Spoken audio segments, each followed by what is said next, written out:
Hello everyone, welcome back to our YouTube channel AP5. So today in this video I'm going to show you how to half swipe on Snapchat. So without getting further delay, let's jump into our video.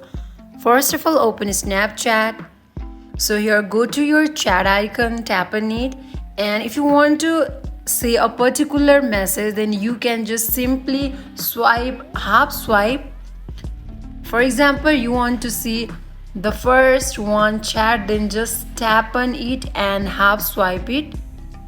So in this way you can see your chat.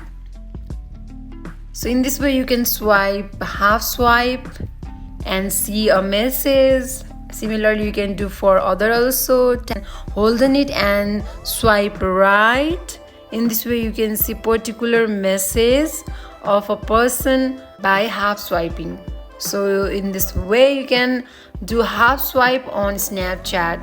So that is it for today. If you guys like this video, do not forget to like, comment and subscribe our channel. Thank you for watching.